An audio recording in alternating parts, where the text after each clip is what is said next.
a kid, you get asked this one particular question a lot. It really gets kind of annoying. What do you want to be when you grow up? Now, adults are hoping for answers like, I want to be an astronaut, or I want to be a neurosurgeon. You adults and your imaginations.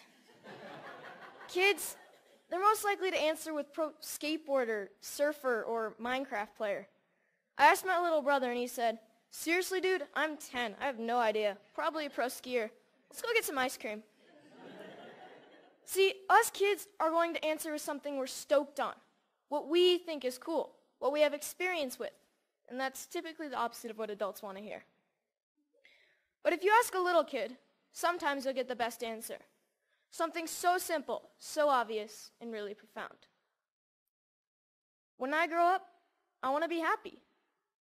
For me, when I grow up, I want to continue to be happy, like I am now. I'm stoked to be here at TEDx. I mean, I've been watching TED videos for as long as I can remember, but I never thought I'd make it on stage here so soon. I mean, I just became a teenager, and like most teenage boys, I spend most of my time wondering, how did my room get so messy all on its own? Did I take a shower today? And the most perplexing of all, how do I get girls to like me? Neuroscientists say that the teenage brain's pretty weird.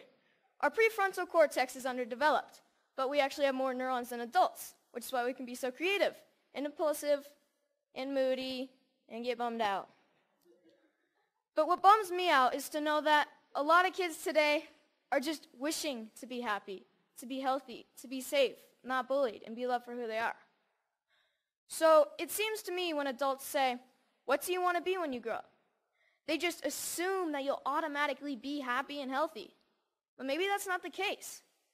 Go to school, go to college, get a job, get married, boom. Then you'll be happy, right?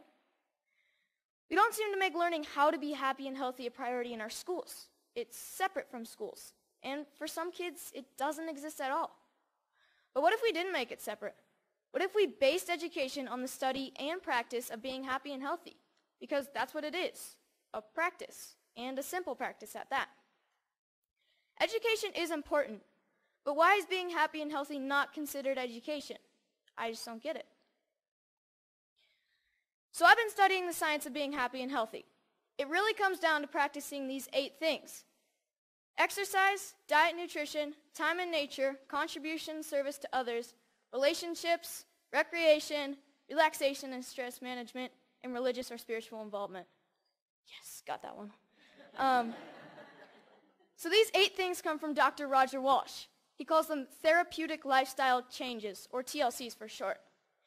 He's a scientist that studies how to be happy and healthy. In researching this talk, I got a chance to ask him a few questions like, do you think that our schools today are making these 8 TLCs a priority? His response was no surprise. It was essentially no. But he did say that many people do try to get this kind of education outside of the traditional arena, through reading and practices such as meditation or yoga. But what I thought was his best response was that much of education is oriented, for better or worse, towards making a living rather than making a life. In 2006, Sir Ken Robinson gave the most popular TED Talk of all time, Schools Kill Creativity. His message is that creativity is as important as literacy, and we should treat it with the same status. A lot of parents watch those videos. Some of those parents, like mine, counted it as one of the reasons they felt confident to pull their kids from traditional school, to try something different. I realize I'm part of this small but growing revolution of kids who are going about their education differently. And you know what? It freaks a lot of people out. Even though I was only 9 when my parents pulled me out of the school system, I can still remember my mom being in tears when some of her friends told her she was crazy and it was a stupid idea. Looking back, I'm thankful she didn't cave to peer pressure, and I think she is too. Shane McConkey is my hero. I loved him because he was the world's best skier. But then, one day, I realized what I really loved about Shane. He was a hacker. Not a computer hacker. He hacked skiing. His creativity and inventions made skiing what it is today, and why I love to ski. A lot of people think of hackers as geeky computer nerds who live in their parents' basement and spread computer viruses. But I don't see it that way. Hackers are innovators. Hackers are people who challenge and change the systems to make them work differently, to make them work better. It's just how they think. It's a mindset. I'm growing up in a world that needs more people with the hacker mindset. And not just for technology. Everything is up for being hacked. Even skiing. Even education. So whether it's Steve Jobs, Mark Zuckerberg, or Shane McConkey, having the hacker mindset can change the world. Healthy, happy, creativity, and the hacker mindset are all a large part of my education. I call it hack schooling. I don't use any one particular curriculum, and I'm not dedicated to any one particular approach. I hack my education. I take advantage of opportunities in my community and through a network of my friends and family. I take advantage of opportunities to experience what I'm learning, and I'm not afraid to look for shortcuts or hacks to get a better, faster result. It's like a remix or a mashup of learning. It's flexible, opportunistic, and it never loses sight of making happy, healthy, and creativity a priority. And here's the cool part, because it's a mindset, not a system. Hack schooling can be used by anyone, even traditional schools. So what does my school look like? Well, it looks like Starbucks a lot of the time. But like most kids, I study a lot of math, science, history, and writing. I didn't used to like to write because my teachers made me write about butterflies and rainbows, and I wanted to write about skiing. It was a relief when my good friend's mom started the Squaw Valley Kids Institute, where I got to write through my experiences and my interests, while connecting with great speakers from around the nation, and that sparked my love of writing. I realized that once you're motivated to learn something, you can get a lot done in a short amount of time, and on your own. Hacking physics was fun. We learned all about Newton and Galileo, and we experienced some basic physics concepts like kinetic energy through experimenting and making mistakes.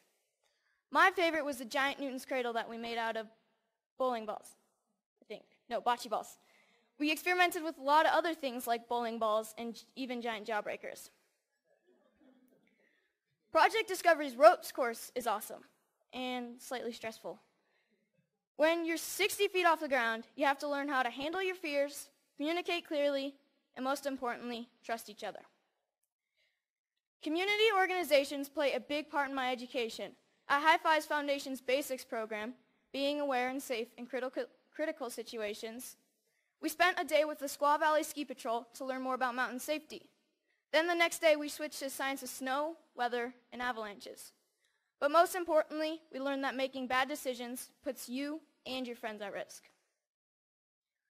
Young Chautauqua brings history to life. You study a famous character in history until you can stand on stage and perform as that character and answer any question about their lifetime. In this photo, you see Al Capone and Bob Marley getting grilled with questions at the historical Piper's Opera House in Virginia City, the same stage where Harry Houdini got his start. Time in nature is really important to me. It's calm, quiet, and I get to just log out of reality. I spend one day a week outside all day. At my Foxwalker classes, our goal is to be able to survive in the wilderness with just a knife. We learn to listen to nature. We learn to sense our surroundings. And I've gained a spiritual connection to nature that I never knew existed.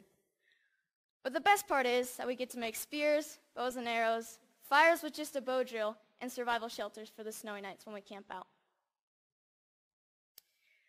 Hanging out at the Moment Factory, where they hand make skis and design clothes, has really inspired me to one day have my own business. The guys at the factory have showed me why I need to be good at math, be creative, and get good at sewing. So I got an internship at Big Truck Brand to get better at design and sewing. Between fetching lunch, scrubbing toilets, and breaking their vacuum cleaner, I'm getting to contribute to clothing design, customizing hats, and selling them. The people who work there are happy, healthy, creative, and stoked to be doing what they're doing. This is by far my favorite class.